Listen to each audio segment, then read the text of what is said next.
Udah ini? Udah. Oke, sekarang kita wawancara sama Ustadz Solmed.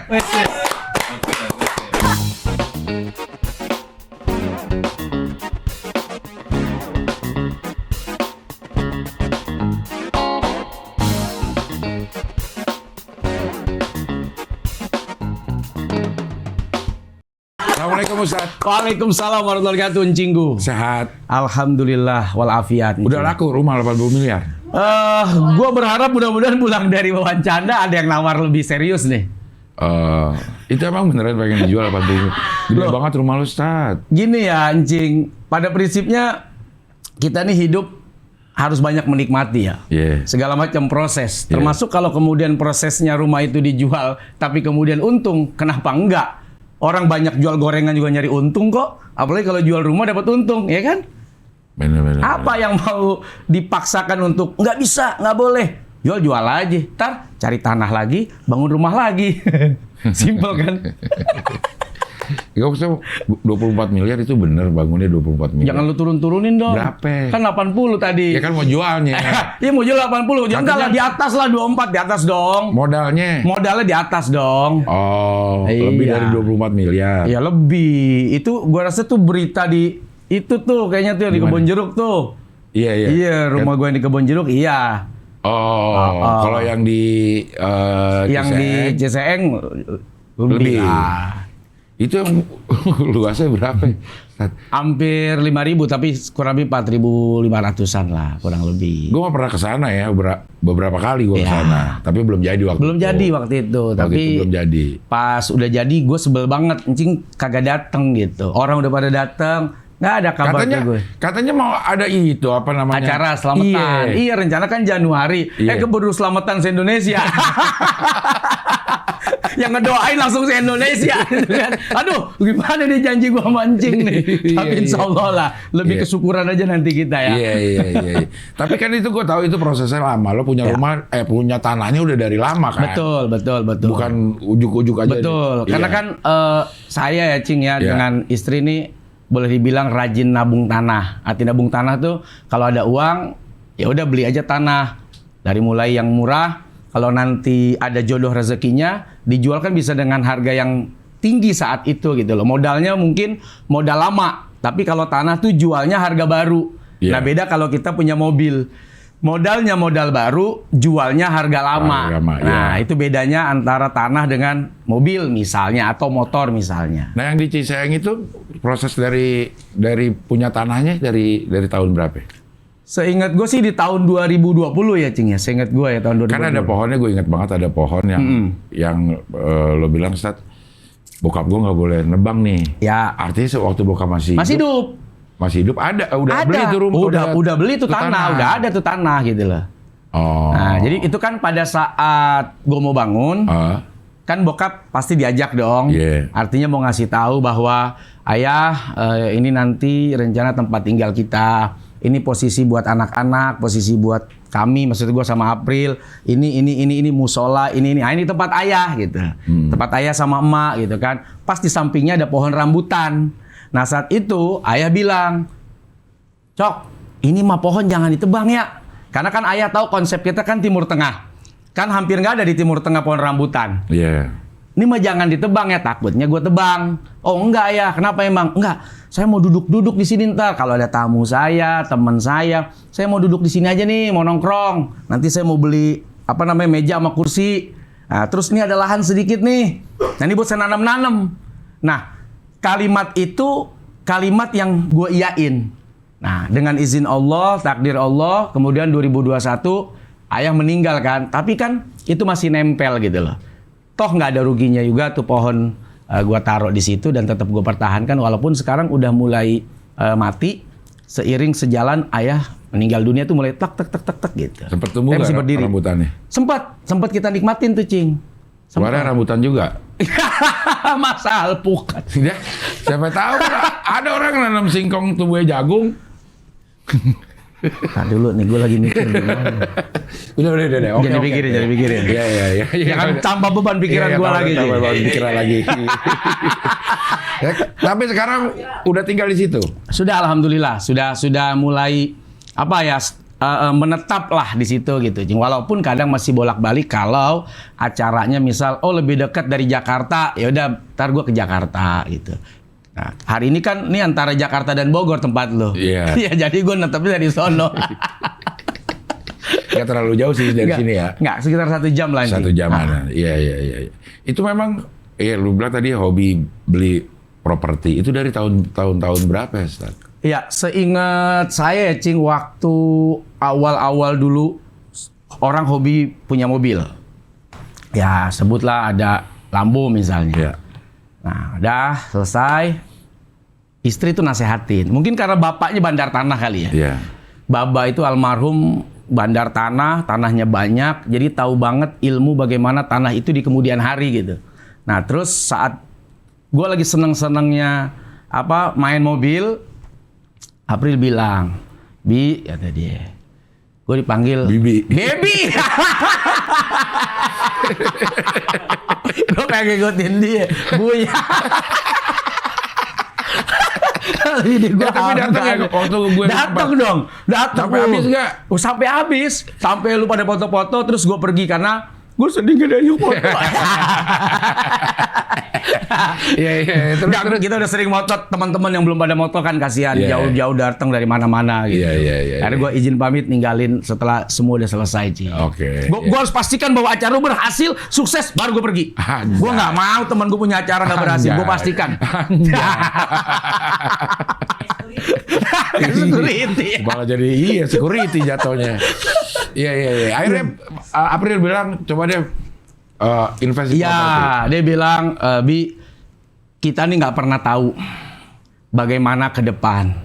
Baik bicara nasib maupun secara umur, kesehatan. Ya bahasa dia bahasa yang menggugah gitu. Maksudnya ngobrol lah suami istri.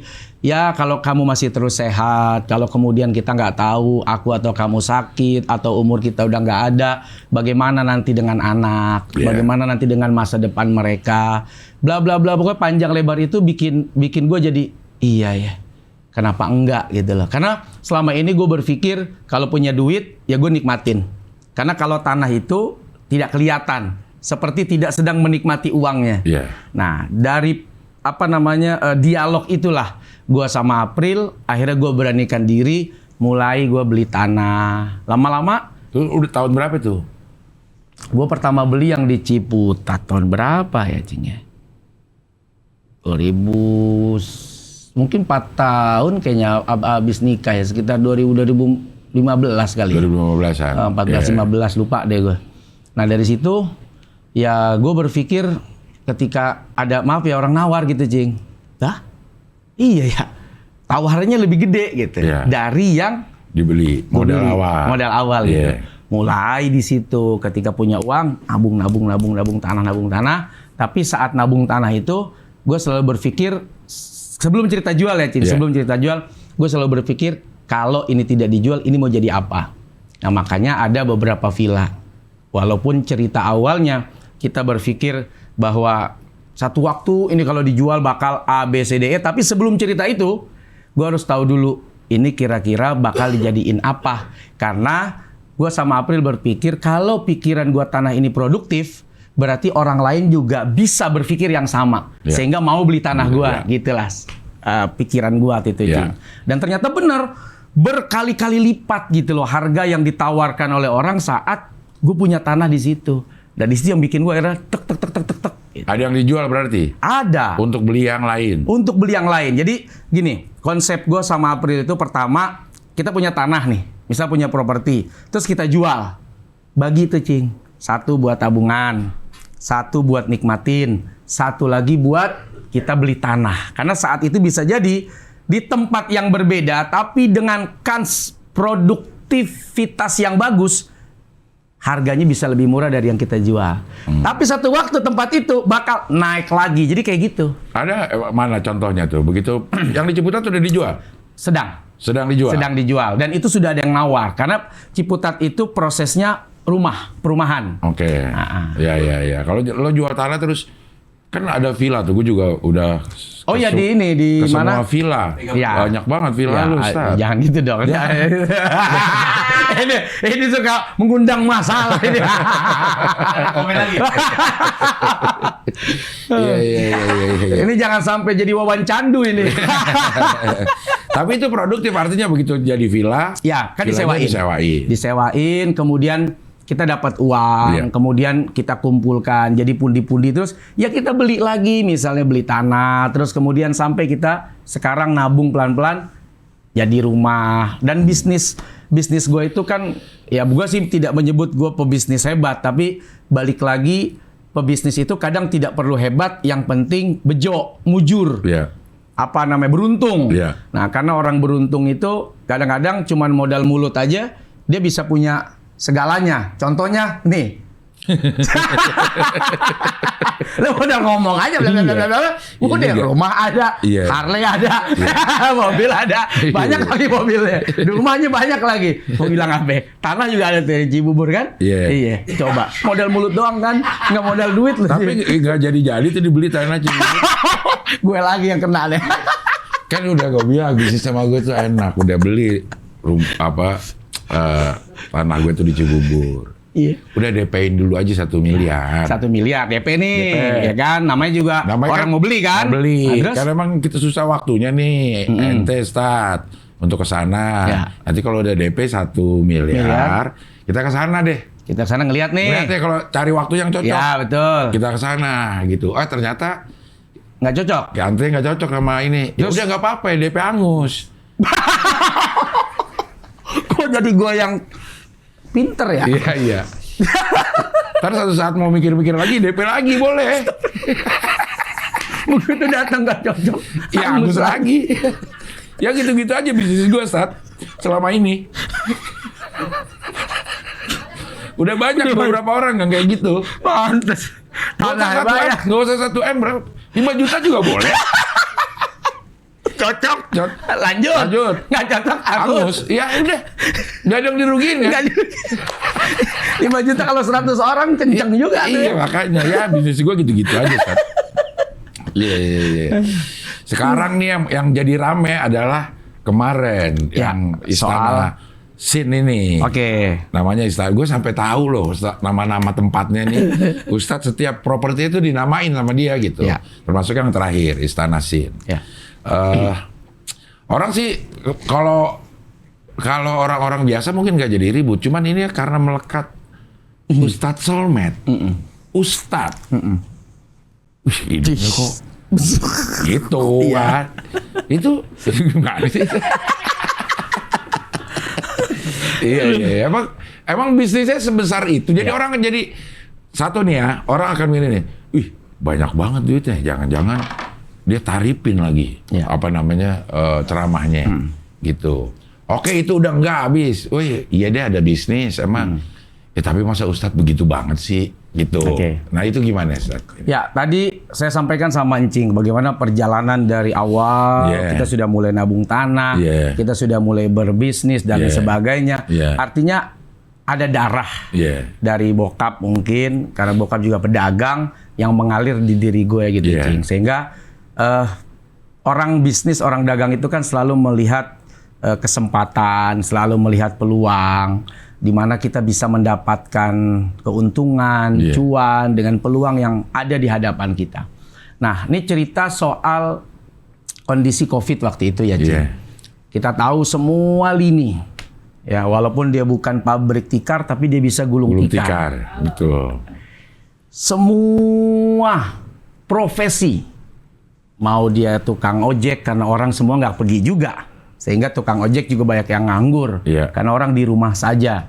Kemudian restoran, hotel boleh dibilang dalam keadaan yang tidak sedang baik-baik saja. Apalagi pengisi acara, Iya. baik itu ya ustadz yang biasa di mimbar, di panggung, atau Encing juga dan kawan-kawan yang biasa mengisi acara outdoor atau indoor sekalipun, semua diperketat bahkan hampir tidak segampang Ya. selama belum COVID.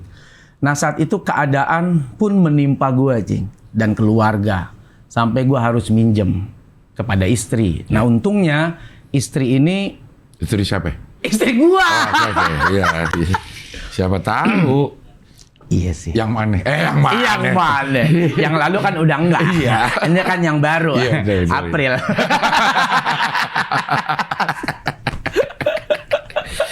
Iya. yang lama Maret ya. Iya. April. Nah, April ini kan karena dia usaha butik. Ya. Dia juga usaha ya apa ya, mungkin orang bilang ada perhiasan. Kayak sama lah kayak gue modelnya gitu, apa juga diusahakan. Nah, karena dia selama ini hidup kan dari gue, dinafkahin segala macam. Jadi uangnya tuh utuh. Uang usahanya tuh utuh gitu loh, Cing. Nah, saat itu kondisi yang tidak sedang baik-baik saja, nah gue pinjem duit sama dia buat memenuhi kebutuhan. Termasuk akhirnya gue jual mobil dan sebagainya. Ketika, nah ini sejarah nih, sejarahnya boleh dibilang gue udah nyerah lah saat itu. Nyerah dalam arti udah nggak tahu nih, karena cash tuh udah mulai menipis kan. Ada tapi mulai menipis karena kita berhitung nih.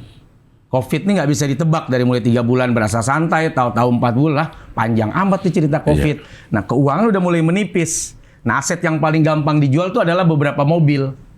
Nah, singkat cerita, dari belakang tuh datang tetangga. Mau minta beras. Nah, gue tanya, berapa tuh beras? 10.000. Dia juga nggak tahu kalau gue dalam keadaan yang tidak baik-baik saja. Yang dia tahu, nih Ustadz, rumahnya lebih besar. Gue datang aja ke dia. Ya udah, ketemu 10.000 kita kasih. Tapi yang menarik, di tangan dia, Cing, kan ngobrol nih di tangan dia nih, ada rokok yang harganya saat itu, kan bokap juga dagang kan, ya termasuk dagang rokok lah, harganya 30.000 lebih. Nah, Mahal itu termasuk. ya mahal lah. Iya. Rokok yang warnanya merah putih. Iya. Iya. Gue pikir gini, beras kagak bisa beli nih orang. Rokok. Tapi rokok 30.000-an dia bisa beli. Iya. Saat itu gue nggak berpikir bisnis beras. Walaupun dia butuh beras. Iya. Yang gue berpikir adalah bisnis rokok. Gue bilang ke April, berapa sisa duit lo? Ada aset nih, mobil segala macam. Lepas, jual, gue pinjem. Gue lari lah ketemu sama pemilik SIN. Kiai Ketemunya dari Abdul mana itu? Malik. Nah, kan gini-gini Ustadz nih. Iya. Ya gini-gini. Dulu di lingkungan kita nih, Cing. Di lingkungan kita nih, para perokok. Gue kan nggak ngerokok, Cing. Iya. Sebelum 2020 tuh gue nggak ngerokok. Nah, teman-teman Ustadz ini biasa pada ngerokoknya SIN. Iya. Jadi suka Nesta, cobain, beda dari yang lain. Gue nggak ngerokok, gue nggak anti rokok. Bokap gue juga jualan rokok karena dia warung. Gue bukan ustadz yang mengharamkan rokok, tapi gue nggak pernah merokok, nggak biasa merokok, dan nggak bisa merokok. Jadi setiap ketemu teman-teman ustadz, teman-teman kiai, selalu tuh ada rokok SIN. Itu aja yang ditawarin ke gue. Sampai pas kejadian itu gue inget tentang rokok SIN. Kalau rokok yang lain rasanya sudah berat karena peredarannya udah luas ya kan, Cing. Udah luas, lalu mau jual rokok A, B, C, D, E yang selama ini banyak beredar. Dan mereka juga, bosnya juga kayaknya gue datang nggak perlu deh uang gue yang dikit itu. Karena uangnya udah triliunan istilahnya. Nah, gue angkat bendera putih lah istilahnya. Gue bawa apa yang gue punya, gue bicara sama Syekh Malik, ya kemudian gue dikasih kepercayaan. Itu langsung ke Malang? Langsung. Atau lagi di langsung Jakarta? ke Malang. Waktu itu ke Malang tuh Surabaya. Iya. Langsung gue diberikan kesempatan lah untuk jual. Dan gue pergi tuh ke Bandung, ke Garut, kemana-mana tuh. Saksi hidupnya masih banyak lah. Bagaimana gue tuh jalan cuman berdua sama bini, sama April. Di belakang tuh isinya rokok. Datang nawarin, entah karena butuh, entah karena nggak enak. Pokoknya habis terus tuh barang. Karena gue nggak mau minta, Cing. Gue bilang sama April, jangan ngemis. Jangan minta ngemis, apalagi sama orang. Sama manusia gitu ya. Udah lu ngemis aja sama Allah. Satu waktu Allah kirimin orang yang bakal bantu kita, nolong kita. Dan alhamdulillah buat gue, Syekh Malik ya, Allah yang kirim tuh. Karena baik banget gue dikasih kesempatan untuk berjualan. Dan bener-bener gue jualin. Ya saksinya banyak lah. Kiai, teman-teman ya yang selama ini waktu pas Covid gue tawar-tawarin rokok itu. Sampai gue tidur di pom bensin sama bini. Karena buat sewa hotel habis. Buat bensin aja kita udah nakernya sama untung rokok gitu. Tapi karena setiap dibeli habis sekian puluh slop, habis sekian ratus slop. Nah, rokok ini kan edik. Oke, hari ini lu beli karena mungkin nggak enak hati. Begitu lu coba, lu nagih. RO dong. Tahu Repeat RO? order. Itu kalau repeat order, kalau gue mah lebih ke rindu order sebenarnya. Iya, karena kita pedagang ya. Iya. Kalau kita pedagang RO dong, buat dia repeat order, buat Iya. kita rindu order. Iya.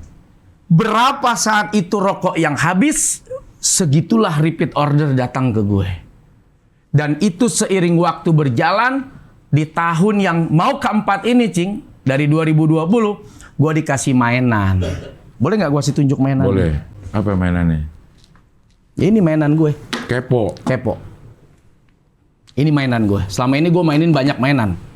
Tapi hari ini kemudian gue diberikan oleh beliau mainan baru yang bisa gue mainin sendiri. Artinya tuh skemanya, bisnisnya, gue diberikan hak penuh.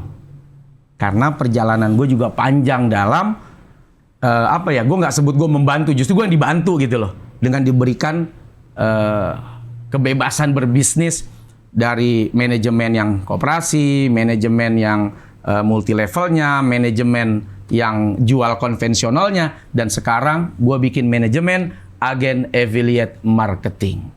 Itu gimana tuh caranya? Keagenannya asik. Ini saya suka ini. Nggak, gue udah lihat banyak sekarang udah sampai ke Kalimantan, udah sampai ke seluruh pulau-pulau betul. sini dah gitu. Walaupun masih belum terbilang luas, tapi buat gue ini sudah kemajuan yang besar, kemajuan pesat, karena dari banyak daerah mereka mau ikut. Karena bisnis yang gue buat ini kan bisnis yang ya perjalanan rokok gue ini nih bagus gitu loh. Dan gue tahu penikmatnya itu akan balik lagi. Sehingga ketika beliau memberikan gue satu kesempatan, ya udah, gue buatlah manajemen yang tidak ada sebelumnya, yaitu agen affiliate marketing. Nah, agen ini artinya gini, kalau kamu mau ikut jadi agennya Sin Indonesia, nggak apa-apa ya, Cing, aku cerita gini ya. Agen Sin Indonesia cukup minimal 2,5 juta. Buat apa tuh 2,5 jutanya? Belanja produk. Jadi gue nggak ngambil perusahaan nih, nggak ngambil sepeser pun dari uangnya orang, kecuali semua 2,5 jutanya habis untuk beli produk. Sama lah kayak kita beli di agen, di warung-warung. Ya kalau kita belanja, ya barang kita dapat. Nah, keuntungan yang pertama, karena belinya murah, modalnya murah, sebab dia agen, dia bisa jual yang kalau dijual dapat keuntungan. Paling tidak keuntungannya perkalian berapa, harusnya udah banyak duitnya. Satu. Tapi kalau cuman begitu doang kan biasa. Maka ada namanya affiliate. Jika misalnya Encing udah jadi agen, terus Encing ngajak temen, pembelanjaan temen Encing itu berapapun jumlahnya, Encing dapat 200 perak kali berapa kalau rokok misalnya bungkus. Kalau temen Encing belanja 1.000 kali 200, itu buat Encing. Kalau temen Encing satu yang ikut Encing, kalau Encing ajak 100 orang, 200 orang, 1.000 orang, kali itu 200-nya. Jika sudah mencapai pembelanjaan Encing dan teman-teman Encing itu 100.000 bungkus, kan akumulasi cepat nih. Encing dapat saham, istilahnya 2,5% yang diberikan perusahaan dari akumulasi rupiah pembelanjaan Encing sendiri, karena Encing jualan, dan teman-teman Encing yang pada belanja karena juga ikut jualan. Tinggal kali.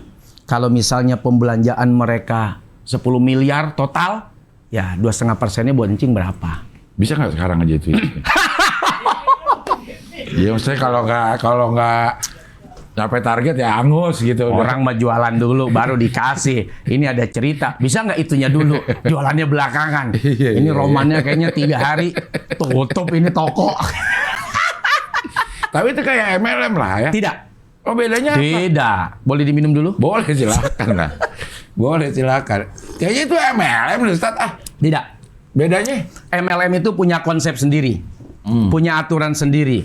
Dia itu main di kedalaman. Kedalaman berapapun, ini contoh ya. Sebetulnya masih banyak sih cerita MLM. Di kedalaman berapa, itu bisa menunjang untuk yang atasnya. Jadi boleh dibilang gini, maaf ya, Cing. Ini kacamata misal harga modalnya 100.000. Gue bisa jual nih 1 juta. Nah yang 900-nya buat apa? Cepeknya buat perusahaan, cepeknya buat ini. Kalau salah satu kaki masalah, maka dia tidak dapat rewardnya, bonusnya. Kalau ini nggak ada masalah, mau kakinya pengkor, pincang, teman-temannya kagak jalan, bodoh amat. Tidak akan mengganggu perjalanan teman agennya atas reward yang bakal dia capai. Karena kita membebaskan keagenan. Ya. Meluas, Ya. bukan kedalaman. Ya. Nah, itu bedanya. Itu yang affiliate nih. Nah, itu affiliate. Marketing kan pemasaran. Jadi ada 2 pemasaran kan. Satu keagenan, lu bisa jualan sendiri. Kalau emang pengen jualan sendiri, kagak mau ngajak teman, capek, ya udah jualan aja. Modal sekian, untung sekian. Nanti tetap dapat 10.000 bungkus, 5 juta rewardnya. Cashback reward namanya gitu loh. Nah, kalau dapat 100.000, tadi udah ketahuan. Tapi mencapai 100.000, kalau sendiri kayaknya rada susah. Ajak teman makanya. Supaya pembelanjaan teman kamu itu ya bisa mengakumulasi 100.000. Dan itu tidak mengurangi sedikit pun keuntungan mereka. Itu perusahaan ngurangin untung, Cing. Misal perusahaan untung 1.000. Wah, buat dia tambah. Buat dia tambah. Buat dia tambah. Berkuranglah perusahaan tinggal untung 700 misalnya. Tidak mengurangi keuntungan teman-teman yang ikut di sini. Tapi perusahaan tuh memberikan apresiasi kepada, sorry nih, affiliate itu kan bahasa keren. Sebetulnya bahasa dulu itu broker. Iya. Bahasa Betawinya calo. Iya. Wajar dong kalau dagangan kita laku kita kasih calonya. Wajar dong kalau dagangan kita laku kita kasih brokernya. Dan sampai sekarang broker ada, calo ada. Kalau di tanah ada biong namanya. Iya. Nah yang keren sekarang affiliator. Iya. Dari affiliator menjadi alligator. Alligator, predator. Oh, kalau duit ada banyak kan, wih asik dong. Iya. Wah, mau beli apa aja bisa. Nah, kita nih programnya adalah senang, kaya, bahagia. Senang jualannya, kaya hasilnya, bahagia tujuannya. Rabbana atina fid dunya hasanah wa fil akhirati hasanah wa qina adzabannar. Ini lu belajar dari mana sih, Ustaz? Dari lu kan. Gua kan kalau ilmu ngomong komunikasi dari dia. Bukan, kita nggak ketemu berapa lama ya, Ustaz? Termasuk yang paling lama kita nggak ketemu nih. Ya kalau di sini mah, iya lama banget. Iya, Tapi kalau syuting-syuting kan kita sering banget. Iya. Gitu. Enggak, maksudnya ngobrol-ngobrol lama. Kalau syuting kan kita udah lama juga nggak ketemu. 3 bulanan kali. Iya, dan ngobrol paling 5 menit 10 menit Iya, masuk lagi, 5 menit masuk lagi gitu. Habis Iya, itu iya, pas iya. selesai 5 menit lagi paling sebentar kita cabut udah ya. Iya, Ini dong iya. yang paling lama nih. Iya. Makanya sering-sering dong undang Iya. kita ke sini. Ini maksudnya belajar dari mana nih yang beginian? Tiba-tiba udah begini aja nih orang dulu. Oh, oke. Maksudnya ilmu begininya ya? Oh, sorry. Maksudnya kan di obrolan kita ini kan ya kayaknya belum begini deh karena keponya aja belum. Ya, kepo aja baru sekitar berapa bulan gitu. Iya. Ya, sekitar 5-6 bulan lah. Iya. Dan proses untuk memulai bisnisnya kan baru di Januari ini. Iya. Pada akhirnya sebenarnya gue pengen di bulan April. Iya. Karena persiapan kantor kan Iya. yang sedang dibangun. Tapi karena udah viral, ya apa boleh buat lah. Sodorin aja tuh sekalian jualan. Iya. Nah, jadi gini, Cing. Perjalanan ya. Iya. Pertama nih, kan tadi gue udah cerita. Gue jual rokok dari segala macam sistem. Iya. Dari situ gue belajar kan. Belajar tentang pemasaran, belajar tentang komunikasi, belajar tentang keluh kesah, belajar tentang kekurangan dan kelebihan. Setiap marketing, proses penjualan tuh pasti ada boleh bilang plus minus lah. Yang minusnya kita pelajari, plusnya di mana. Nah, akhirnya kita kombinasi. Termasuk sebetulnya ini perjalanan bisnis tradisional sih menurut gue ya, Cing.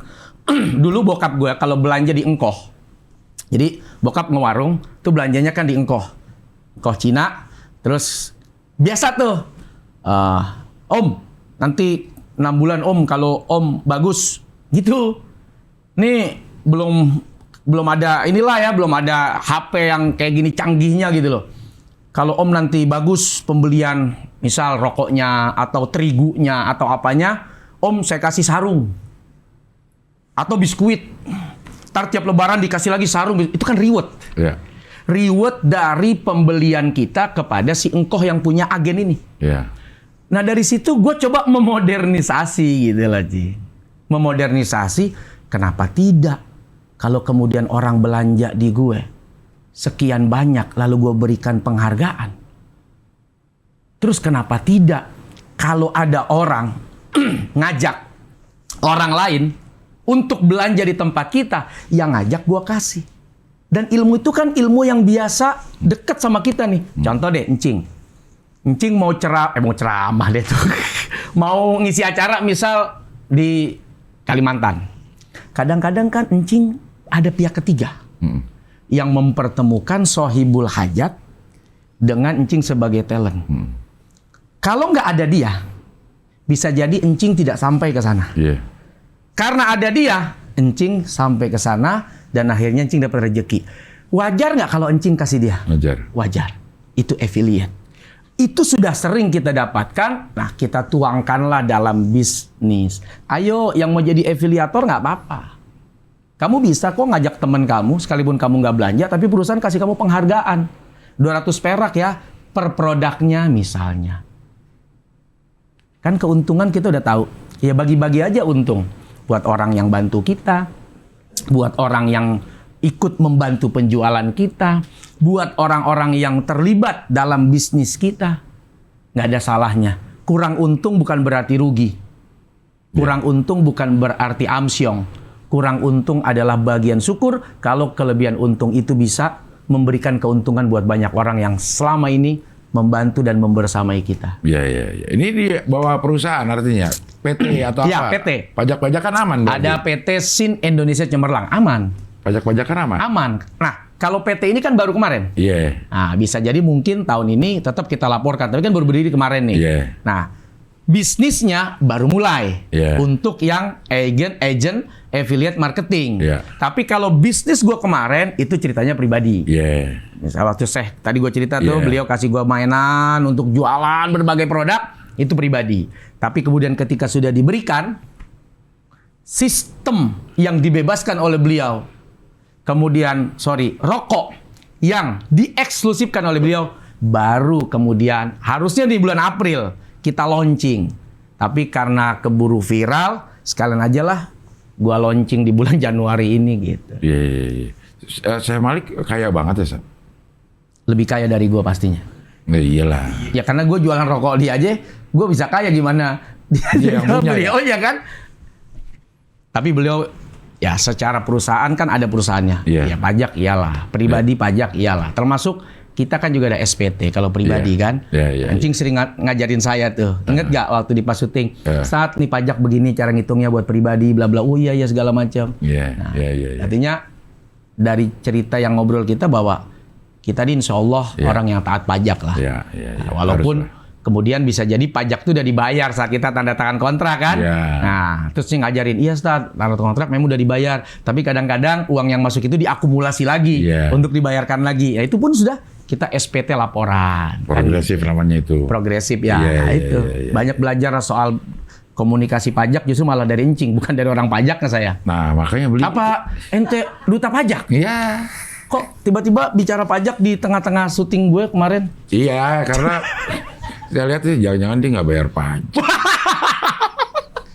Jangan-jangan dia benar tidak bayar pajak gitu ya. Iya. Tapi udah aman ya pajak-pajak. Aman insya Allah. Kan SPT biasanya bulan apa, Cing? Februari, Maret, April kan ditunggu. Ya udah. Gitu. Ya aman. Oke, kalau dari ini sebenarnya gue udah tahu sih cerita ini ya. Maksudnya gue termasuk orang yang memaklumi kalau tiba-tiba Ustadz Solmed tuh orang jadi kaya karena gue tahu suka berbisnis. Maksudnya bukan bisnis gini doang, dari awal udah cerita lu suka jualan sarung waktu di masa-masa muda. Bokap juga dagang warung. Jadi mobil juga kelihatannya banyak, ternyata dia penjual. Emang pedagang. Gokil nih. Pedagang, kenapa enggak? Iya. Pabriknya masih ada kok, begitu dijual gue beli lagi aja, pabriknya masih ada. Iya, mobilnya banyak. Tapi emang buat dijual. Maksudnya dapat cuan langsung dijual. Iyalah. Ada beberapa mobil yang menurut gue, ngapain sih Tat lu beli mobil begituan gitu. Taunya ntar tunggu orang yang nawar. Cuan-cuan dikit langsung dijual. Itu namanya palu gada. Apa lu mau gue ada. Gini, banyak orang gengsi. Cing, gengsi jualan. Padahal kesempatan jualan dia luas. Contoh, ada mobil-mobil tua yang kita beli itu. Orang bilang, Solmed, mobilnya tua-tua gitu kan. Ya. Yang tua ini bisa beli untuk yang muda. Iya. bini mungkin ya. Iya, maksudnya buat ngasih nafkah. Kan bini gue muda. Oh, Makanya iya. bini muda tetap Iya, bini iya. gue muda. Oh, lebih Lebih muda tua kan? gue kan. Iya, Dia kan iya. 38, gue 40 gimana sih? Iya, iya, Berarti iya, kan iya. dia bini muda. Iya. Dari ngejual mobil tua bisa ngebelanjain buat bini muda loh. Iya.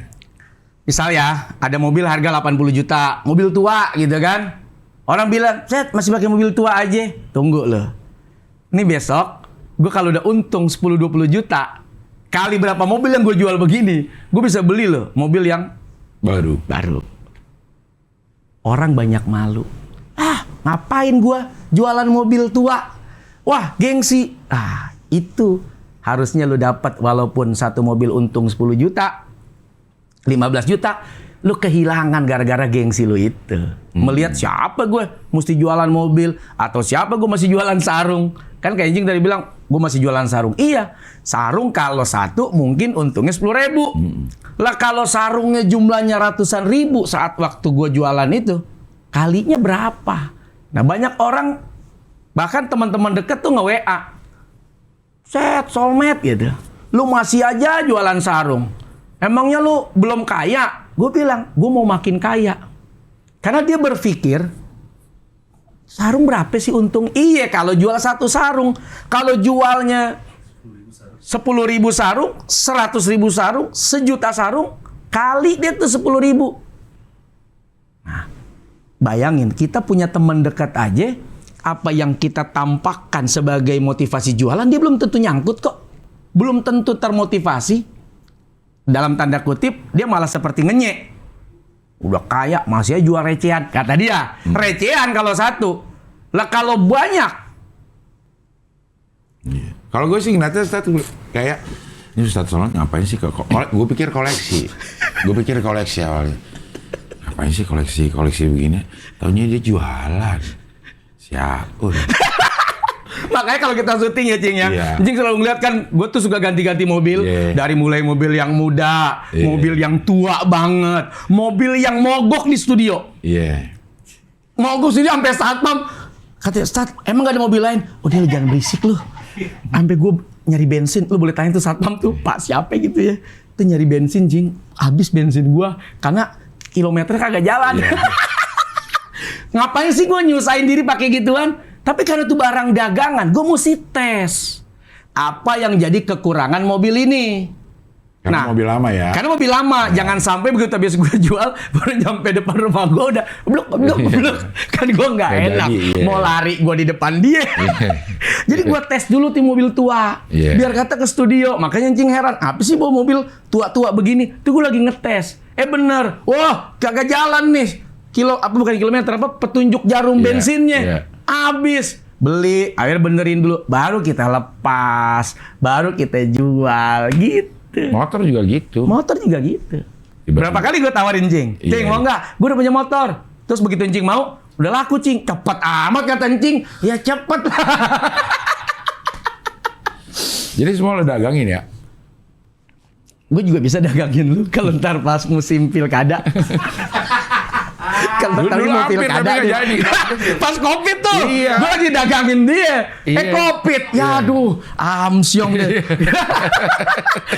Hampir roadshow kan. Tapi bentar lagi nih pas pilkada ke depan, kayaknya gue perlu dagangin dulu lagi deh ke temen-temen. Supaya kita bisa jalan bareng gitu. Judulnya jalan bareng. Nah gitu. itu yang penting itunya. Jalan bareng yang penting kan. Uang gila, ngapain sih dipikirin? Iya. Terus mikirin apa dong kita? Mikirin istri mikirin uang. Iya. Oke, perjalanan itu gue memahami banget gitu ya. Tapi kan nih nggak bisa dipungkiri, nih kita harus pungkanan. Pungkanan. Iya. Ini karena ada label ustadznya. Oh iya. Akhirnya orang ada curiga-curiga. Iya. Jangan-jangan dia duitnya dari jual agama, naripin ini, gitu kan Ustadz jadinya. Oke enggak, terus masa Ustadz gayanya mewah banget, harus Ustadz sederhana, gimana tuh? Oke, yang pertama soal tarif. Iya. Gue tidak pernah memberikan tarif, tapi gue berupaya untuk bijaksana bijaksini.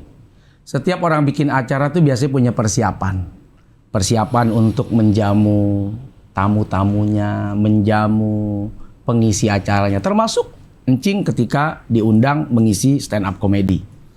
Nah kalau seorang stand up comedy saja panitia menyiapkan dengan baik dan benar, di husnuzon gue, baik sangka gue, saat orang ngundang gue juga mereka akan punya persiapan. Maka biasa ketika mereka nanya berapa, gue akan tanya balik, lo memangnya di sana berapa? Karena gue nggak tahu kekuatan orang. Kalau kemudian gue berpikir itu adalah sesuatu yang serius, dia misal nyebut, ya udah, nggak ada masalah, kita berangkat. Kalaupun tidak, itu hak gue. Dibilang jual agama, gue nawarin agama siapa ya? Apa pernah gue nawarin agama si A? Lu pindah aja ke situ tuh, login dulu. Kalau nggak betah, lu log out lagi. Gue nggak pernah menghalalkan yang haram jadi halal, yang halal jadi haram. Orang bilang soulmate jual ayat, itu di Tanah Abang pada jual Quran. Artinya gini, jangan terlalu mudah menyampaikan jualan ayat itu apa sih maknanya. Ayat yang mengharamkan kamu aduk jadi halal. Itu baru jualan. Itu jual ayat. Benar kamu bilang salah, salah kamu bilang benar. Itu namanya kamu menjual ayat yang bukan pada tupoksinya, bukan pada maksud dan tujuannya. Itu namanya jual ayat. Kalau kemudian Encing mengisi acara, saya mengisi acara, oke lah, ilmunya tidak saya jual. Lu nggak perlu bayar ilmu gue. Tapi kedatangan kita ada ongkos. Iya. Meninggalkan anak istri dengan resiko perjalanan yang jauh dan panjang berhari-hari, bisa jadi ada penghargaan. Buktinya pada saat saya ketemu Encing hari ini, saya kan nggak perlu bayar. Saya juga nggak bayar. Gue nggak dibayar di sini. Enggak. Astagfirullahaladzim. Ada ayam bakar. Ayam bakar sih ada. Kan nggak harus dalam bentuk uang kan, maksudnya bayaran. Gue terlalu husnuzon. Jadi gue gak dibayar nih. Orang DP bisnis sama gue jadi DP angus, masa mau bayar sih? Oh berarti iya bener, nggak selalu bayar dan dibayar karena hubungan kita lebih dari sekedar uang. Iya. Lebih sekedar rupiah. Ada persaudaraan yang mesti dijaga. Yeah. Nah itulah kehidupan dalam orang apa ya? Kalau dunia entertain lah disebut, dunia apa namanya saat kita mengundang seseorang, bahkan ketika ada kursus saja. Kursus itu ngajarin apa sih? Kan ngajarin ilmu ya. Saat itu ya Pak, kalau 6 bulan sekian, 10 bulan sekian. Nah itu kamu mau sebut itu jual ilmu? Enggak. Yang dijual adalah yang kamu bayar kemampuan dia dalam mentransfer ilmu. Yeah. Oh Masya Allah, saya kalau ngobrol sama Encing, ilmu komunikasi saya bagus. Karena Encing dalam memaparkan segala sesuatu tuh keren banget. Dalam nyari punchline tuh keren banget. Wajar dong kalau gua bayar, kemudian gua dapat transferan ilmu yang lebih cepat. Encing transfer ilmu, gue transfer duit. Nah. Oke kan? Nah jadi jangan terlalu dipersempit ketika ada kursus. Kursus itu macam-macam loh Cing. Yeah. Ada kursus baca Quran, ada kursus baca kitab, ada kursus bahasa Inggris. Kalau bicara ilmu, ini semua ilmunya Allah. Dan pada saat kemudian kita harus membayar, kita bukan sedang bayar ilmunya, tapi kita membayar tenaga yang akan mentransfer ilmu itu. Yeah. Jadi pisahkan antara kita membayar profesi seseorang dengan membayar ucapan seseorang. Encing datang ke rumah misalnya mau ngopi mau ngobrol, bisa jadi dari 80% 70% obrolan kita obrolan agama. Tapi apa kemudian Encing saya minta bayar? Tidak, karena saya duduk di tempat, saya diam, saya mempersilahkan, saya hargai Encing sebagai tamu. Nah begitu keluar dari rumah baru ada bil tagihan kopi, tagihan rokok. Karena Encing rokok dan ngopi saya.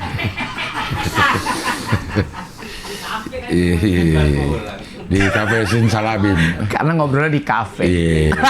Cafe Simsalabim. Iya. Kafe dia juga. Salah sendiri kenapa ngajak ngobrol di kafe? Iya. Ya keluar tagihan kafe. Iya. Ngobrolnya gratis, kopinya bayar. Iya. Iya. Harus seperti itulah kita apa ya Cing ya, merancang pikiran gitu ya, mendesain pikiran kita sehingga tidak mudah kita langsung menunjuk, menghantam, kemudian memfitnah bahkan gitu, mendiskreditkan. Iya. Di sisi ini satu hal yang gampang gue pahami juga karena gue banyaklah berhubungan dengan ustadz gitu, jadi mengerti lah kayak gini. Cuman sekarang ya ada lagi masalahnya. Ustadz kok gaya hidupnya begitu? Ya. Nah itu apa? Ini ya cara pandangnya. Iya. Oke. Pertama, kalau kita lihat sejarah, ada nabi dan rasul yang super kaya, yang kekayaannya sampai kapanpun tidak tertandingi. Nabi Sulaiman. Ya. Istananya, bahkan yang tunduk itu seluruh makhluk sampai binatang dan jin tunduk akan kekuasaan Nabi Sulaiman. Ada lagi tentu Nabi Muhammad SAW, kalau kita mau kaji, beliau juga kaya raya. Karena beliau saat melamar Sayyidatuna Khadijah pun memberikan onta yang terbaik, terbagus, 20 ekor unta. Kita tidak nafikan bahwa Nabi punya uang. Nabi punya kekayaan. Sayyidina Abu Bakar, Sayyidina Umar, Sayyidina Utsman itu kaya raya. Sayyidina Abdurrahman ibn Auf itu kaya raya. Imam Malik, gurunya banyak imam mazhab, itu kaya raya. Kemudian Imam Syaibani itu kaya raya. Imam Sazali itu kaya raya. Kayanya tidak dilarang. Bahkan Imam Malik itu boleh dibilang ulama high class yang semua kekayaannya ditampakkan. Imam Syaibani itu menampakkan kekayaan. Tentu niatnya satu, supaya orang tidak meremehkan, tidak gampang membeli, tidak gampang mengatur, bahwa beliau punya kemerdekaan dalam menyampaikan. Istilahnya mau bilang begini, ya suka nggak suka terserah, gue juga nggak butuh lo. Mau bicara harta, ya hartanya udah banyak. Mau bicara kekuasaan, itu gubernur Mekah Madinah itu menghadap ke Imam Malik itu penuh dengan rasa hormat dan sungkan. Karena selain ulama, beliau tuh super kaya. Pakaiannya tuh import. Karpetnya juga karpet yang sangat amat mahal. Dan masih banyak kiai-kiai yang saat ini pun juga kaya raya. Nah yang jadi masalah tuh bukan kayanya. Bukan berpenampilan dianggap mahalnya. Karena mahal itu relatif.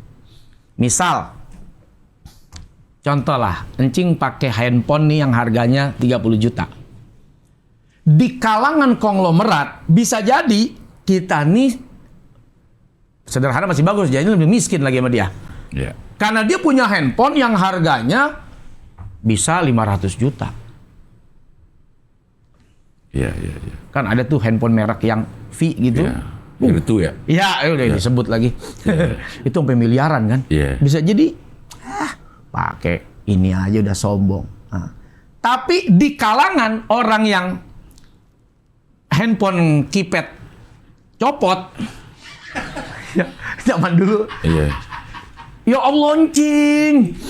Pasti orang kaya nih. Handphonenya 30 juta. Mahal banget.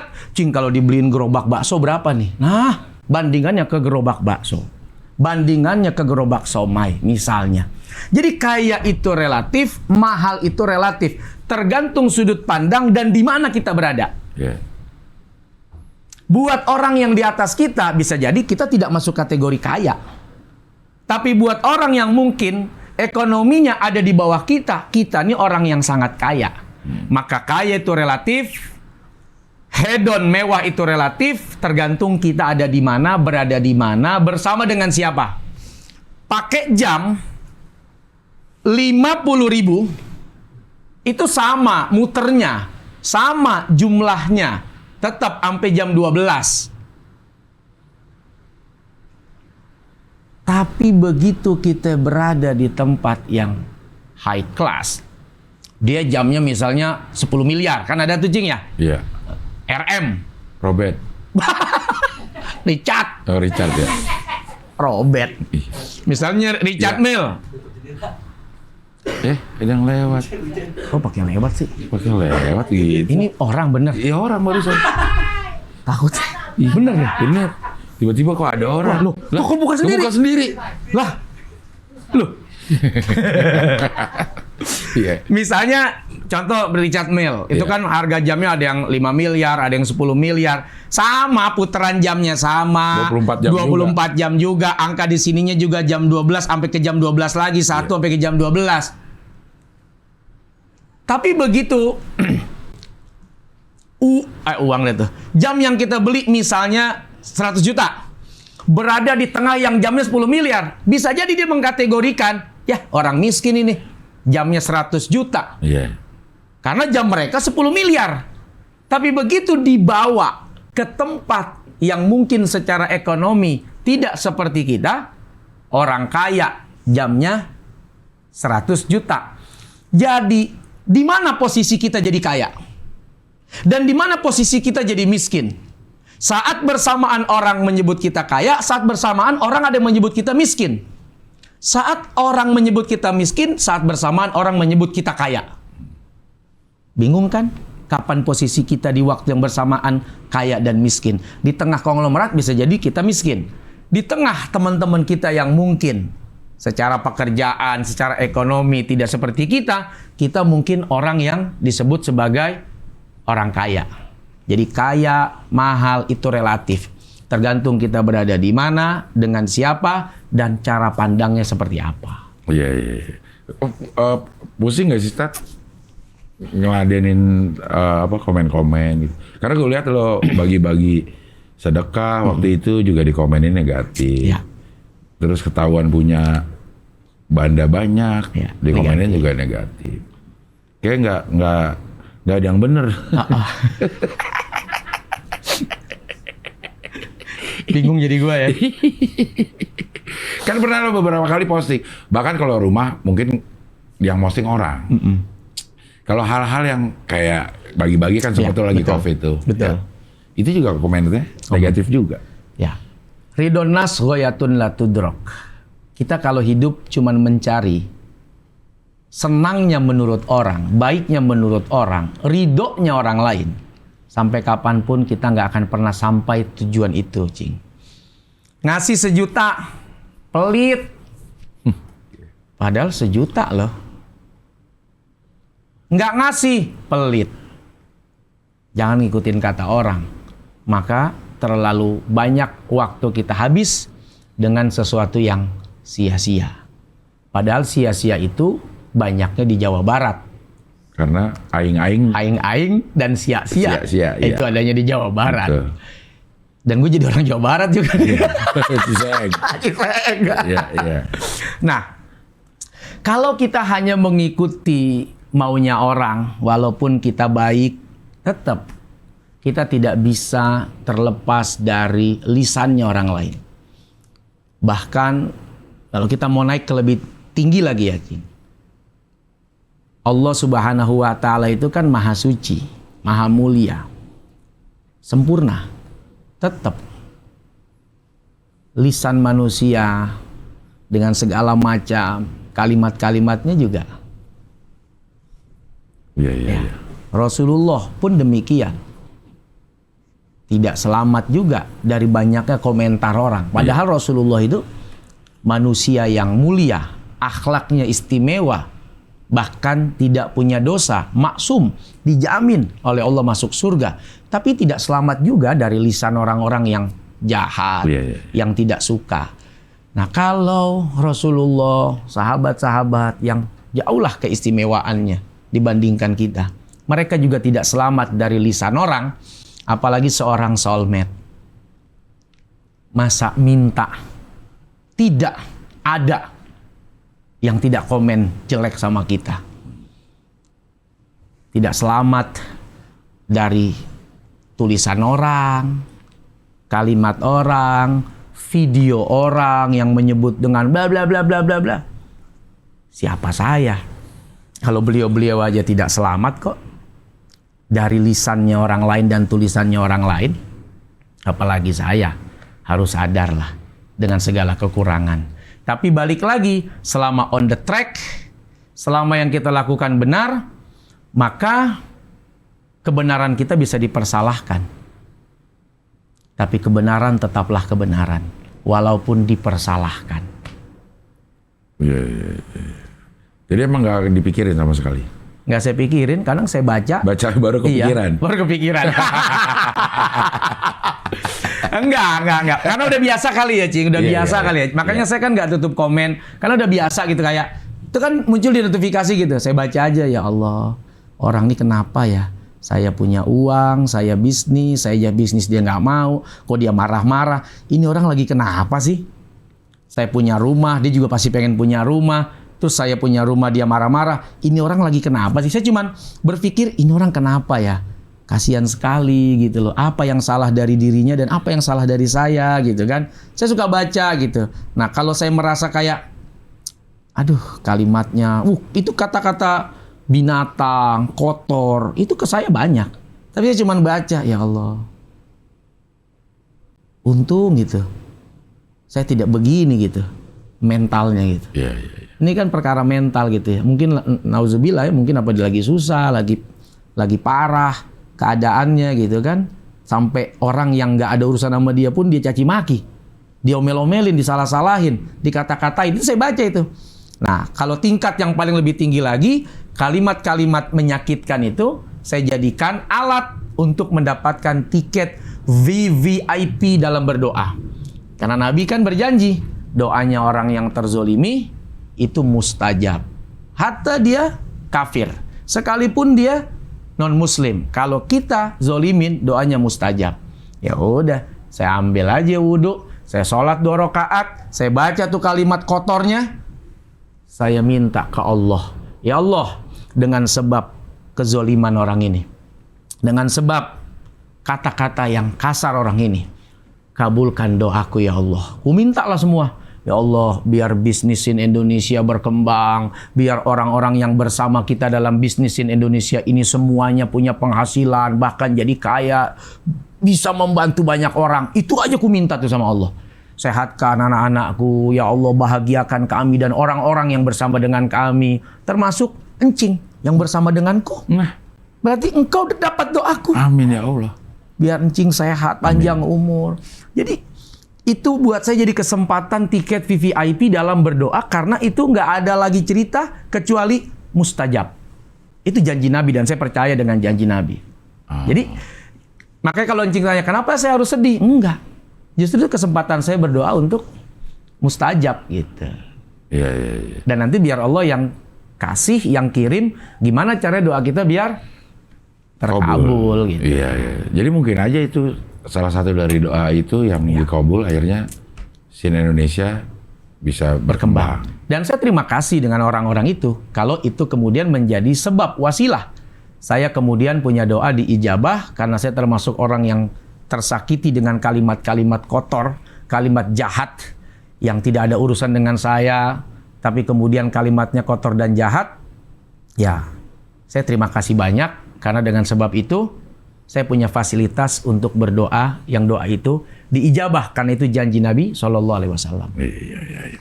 Oke Ustaz Solmed, terima kasih udah hadir di sini. Sama-sama, Cing. Membuka cakrawala, mudah-mudahan tambah sehat, Sama-sama. bisnisnya tambah besar, dan cepat DP-in rumah gue yang di Cibubur. Amin. Gak usah pakai DP lah. Saya berharap bisa melunasi langsung dan membeli langsung. Amin. 80 miliar jadi dijual?